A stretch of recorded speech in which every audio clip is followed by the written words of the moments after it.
Welcome to this press conference on behalf of the International Monetary Fund. I am Julie Kozak, Director of the IMF's Communication Department. We are on the record today. Thank you so much for joining us. And I see some colleagues here on the screen, and we will take questions coming online as well. Today, we are focusing on the 2023 IMF staff consultation with the U.S. authorities on the U.S. economy.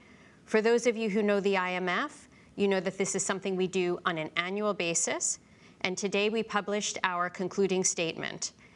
This will be followed by the publication of the staff report in the coming weeks after the IMF's executive board discusses the staff's findings. The concluding statement has already been distributed to you, and I hope you've had a chance to look at it. I'm very pleased to have with us today IMF Managing Director Kristalina Georgieva. We also have with us today Director of the Western Hemisphere Department, Rodrigo Valdez, and Deputy Director of the Western Hemisphere Department and Mission Chief for the United States at the IMF, Nigel Chalk. The Managing Director will make some opening remarks with key findings and recommendations of the IMF staff, and then we will take your questions. Kristalina, over to you.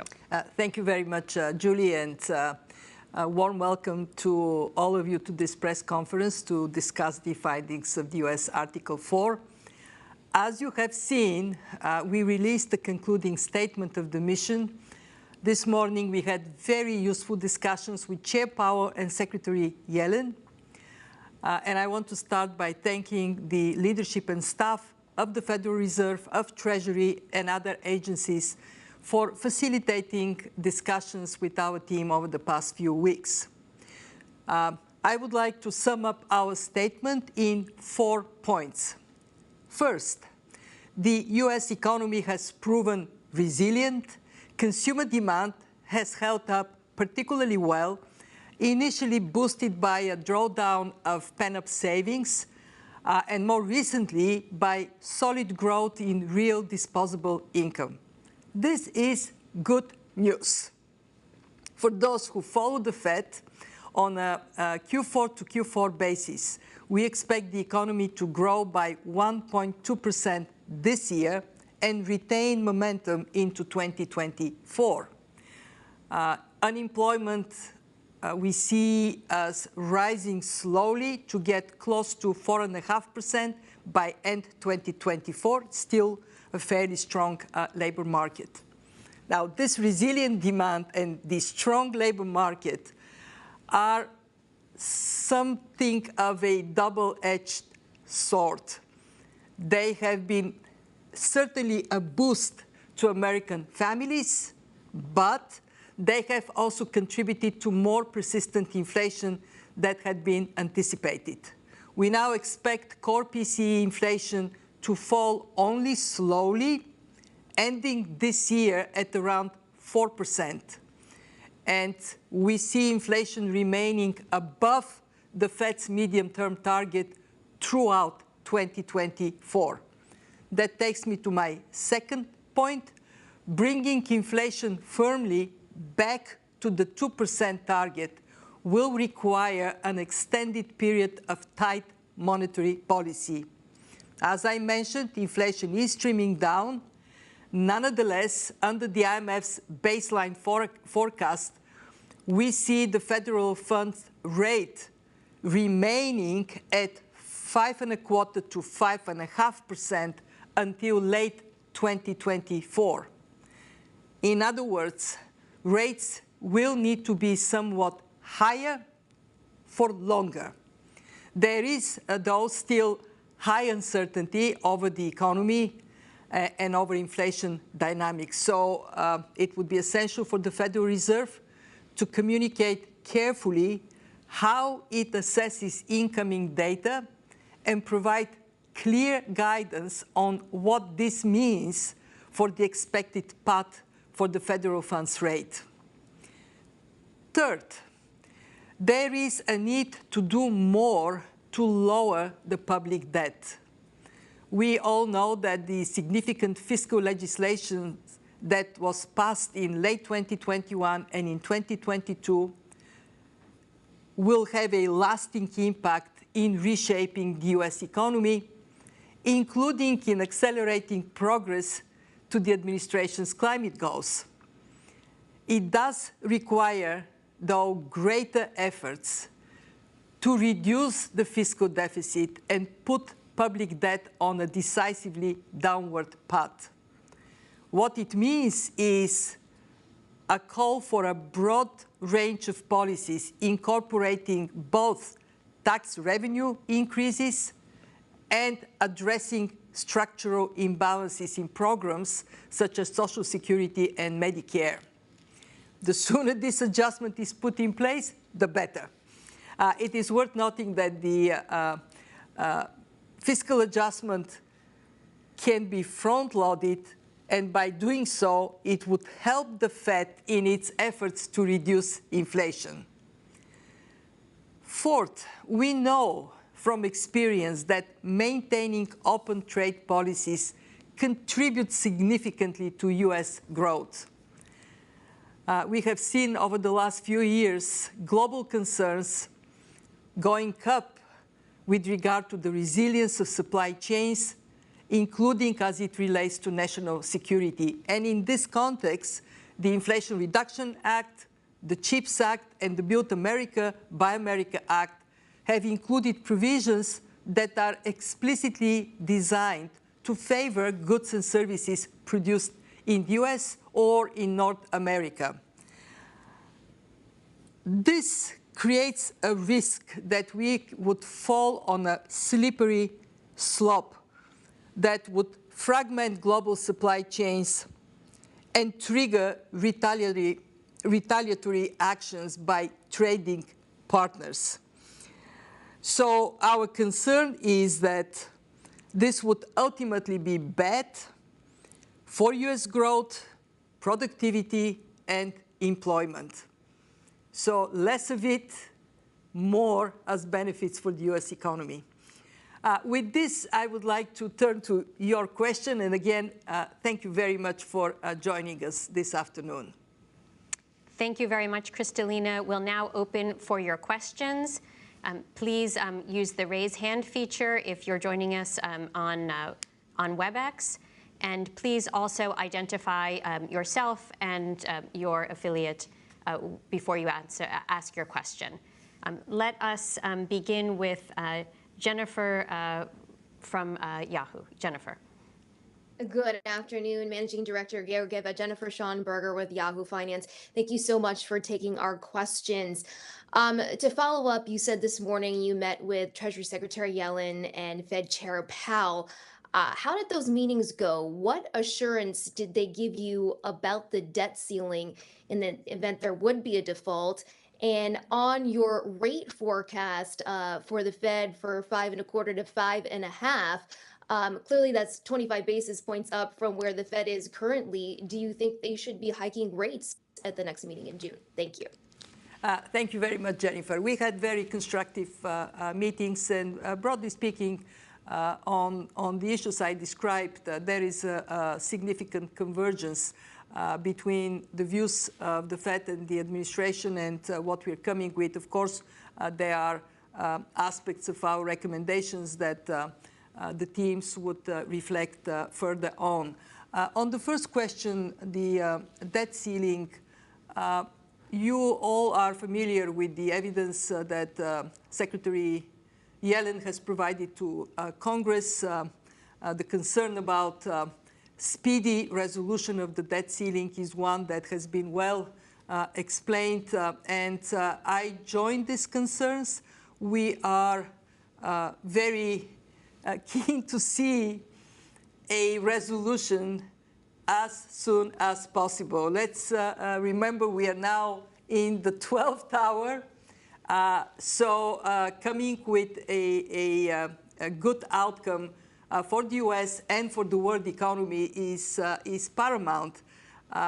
From a global perspective, we think of the US Treasury market as an anchor for the global financial system, and this anchor needs to hold sound and solid. So at the time of significant uncertainty, we do not add a self-inflicted injury to those that the world economy already suffers. There is some encouraging news that discussions are advancing, but the world is watching, and the world is saying, okay, let's bring this to closure, and can you please come up with a different way in which you address this issue?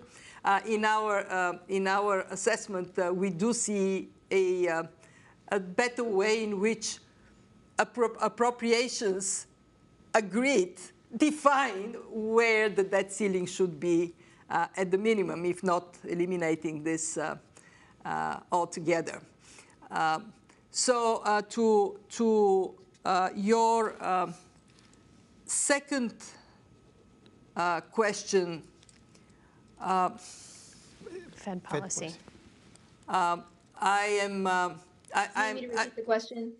No, I got the question. You're asking, you're a little bit above where the Fed is. Did I get, because I had a bit of a hearing. That is your question. You're to 25 basis points above where they are. Do you think they should hike in June? I mean, look, the data we have gotten, and actually this is being even confirmed today, is that inflation remains stubbornly high, especially PCE is telling us that there is the job is not quite yet done. We made an assessment on the basis of data. The Fed is somewhat below that assessment, but frankly, we need to continue to follow the data and see how much it would take to bring inflation to a target and how long it would take to bring inflation to target. This is not a big difference in views. Ours comes on the basis of what we assess to be very strong data both on demand and on labor market. And that is what we assess to be the place to end. And I'm looking at my colleagues here. Anything to add to that? No, Jennifer. Perhaps let me just add one more. One thing only that is where really we see a big difference is what we see as the most likelihood and required path of monetary policy, and where markets is. It's not these 25 basis points. That is relatively small. Our main message, I think, is we will need to be very patient, and we will have to have several months with higher rates.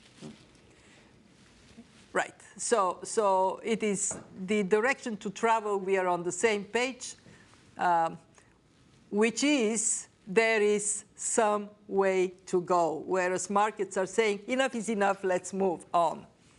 Not quite yet. Very good. Thank you. I see David Lauder. Let's go to you next. Hi, thank you, Managing Director. I'm coming to you from the press room at the APEC Trade Ministers meeting in Detroit today. So sorry about all the activity in the background. I just wanted to ask you, you mentioned sort of looking past this debt ceiling episode, which looks like it may be getting resolved soon. But this won't really solve much of the fiscal problem of the United States. You touched on this in your opening remarks. What do you see as the optimum level of debt reduction, deficit reduction that the United States has to do? How should it do it? Is it frustrating to you that the United States doesn't really follow the advice that you give so many other countries to get its fiscal house in order? So what do they need to do? Thank you. We have had quite a thorough assessment of what is necessary in the U.S., both on the revenue-raising side and on the spending reduction side. In other words, what can be done to bring debt down. And I want to make 2 points, and then I would ask Nigel to elaborate further. The first one is that we do see opportunities to bring revenues up. And we have spelled out in quite details where these opportunities are. Some are likely more politically feasible than others, and this is why we think of this as a menu of options to make the fiscal position of the U.S. More amenable to bring debt deficit and debt down. Second, we are also looking in more details in the federal budget, but we need to remember that in the U.S. there are state and local budgets, and in that sense, there is quite a lot related to debt sustainability that is not exactly in the hands of the federal authorities, and that needs to be also reflected on. Bottom line for us is U.S. debt is sustainable. The U.S. has a long way to go before it gets into the territory that should make everybody worry. But being sustainable doesn't mean that it is optimal. So how can that optimal level be achieved is what we have proposed in a number of recommendations in the concluding statement. So I would turn to Nigel, who worked tirelessly to present these options. And I must say, when we discussed them with Treasury, there was broadly an agreement and an understanding as to why we are making these recommendations, as well as, and I would finish with this, David, a recognition that Treasury needs to help the Fed in the fight against inflation, and that requires some sense of tightness to achieve that goal. Nigel. Yeah, thank you, David. Just to emphasize a couple of points that the managing director made. First, just the pure math of the U.S. federal budget is such that there has to be action on the revenue side. There has to be a look at entitlement programs, particularly Social Security and Medicare, and they have to look at the general government. Looking at the general government operational expenditure alone, it's just too small a part of the federal budget to really be enough to achieve the fiscal adjustment that I think would start bringing U.S. federal debt down. And then secondly, on the revenue side, I think we've outlined a number of proposals. I think two things that I would underline there are quite important. First is, as has been done recently, is financing the Internal Revenue Service so that they can actually collect the taxes that are due without changing the system at all, but just making sure people pay the taxes that they are due to pay would be very important. And I think there's been some important progress on that, but there's probably still more that could be done in that area. And then the second point I would raise is the global tax system. The idea of a global minimum tax, which I think has been supported by the US and many other countries through the OECD, is very important to make sure that the corporations who have pushed their intellectual property into other jurisdictions end up paying a certain amount of tax. And I think it's in the interest of the US to pursue that, because right now, that's free revenue that's not being collected. Thanks. Okay. Thank you very much. We're going to go to a question online right now. This one is from Colby Smith of the Financial Times. Her question is on the debt ceiling and the potential financial fallout. She asks, should there be any kind of adverse shock from either coming close to or surpassing the X date? So would there be an adverse market shock from either coming close to or suspending the X date on the debt ceiling? Well, the historical evidence is that we come to the brink and then a solution is found. And in that sense, there is relative calm. We have seen some small shifts in niche market, parts of the market that show that this concern about the debt ceiling is starting to impact costs. But this is really not in any materially significant manner. If the threshold is passed, in other words, if we are in a territory where no resolution is found, and the US has to trim down spending, and it ultimately comes mid-month. The question of the US servicing its debt becomes very real. Then we are in uncharted territory. This is a very dangerous move for two reasons. The first one is confidence in the US Treasury market. And as I said in answer to Jennifer, the US Treasury market is the anchor of stability for the global financial system. You pull the anchor, the world economy, the ship on which we all travel, is in choppy and even worse, uncharted waters. Two, inevitably, we would be at a time of contraction in the US and in the world economy. And that would come as a shock upon shock upon shock. We are still recovering from COVID. The war in Ukraine still goes on. And then we have this. So I want to finish by expressing my firm belief that a solution would be found. But of course, it is frustrating for everyone to have a solvable problem that is in the hands of policymakers continuing to linger into the 12th hour, risking to abuse my time to answer. I'm looking at Julie. She's not giving me the eye of please shut up. I'm going to say the following. We all have read the fairy tale about Cinderella. Cinderella having to leave the ball exactly at midnight. And we are at this point. So before our cartridge turns into a pumpkin, could we please get this solved? It's not just a loss of a shoe that we are faced with. Very good. We have time for one more question. We will go to Fatima Hussein.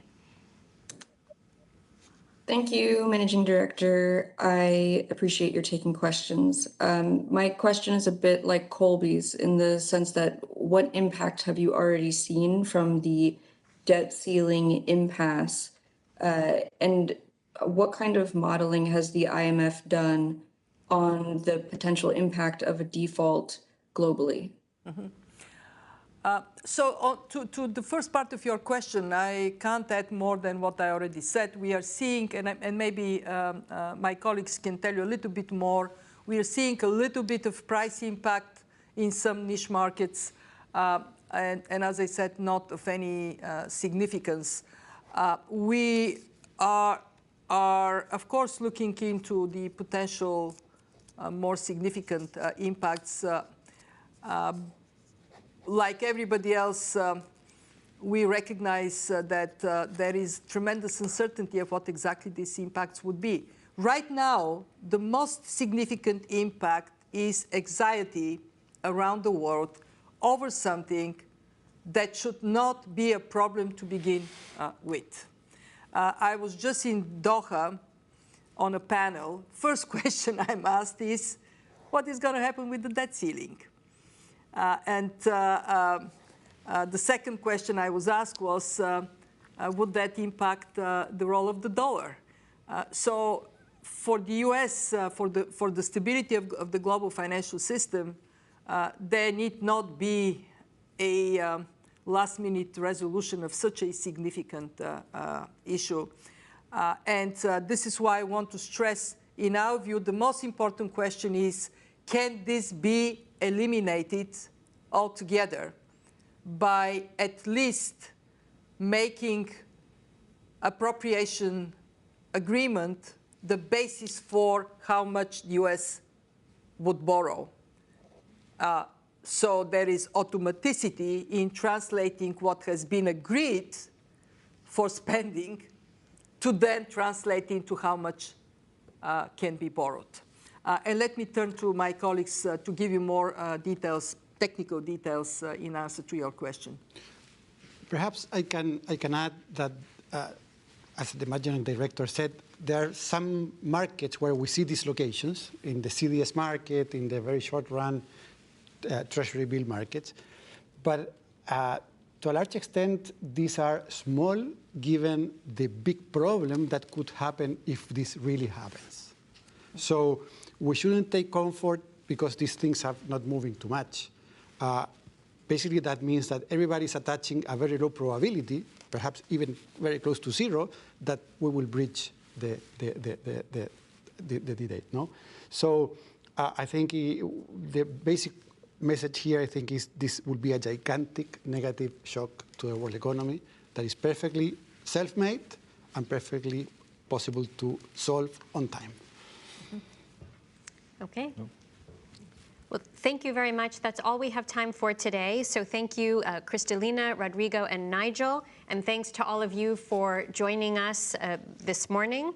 All of the documents, our concluding statement is available online. As I said, we will be publishing the staff report later after our executive board has discussed the U.S. Article 4 consultation. Thank you again, and we look forward to seeing you all soon. Thank you.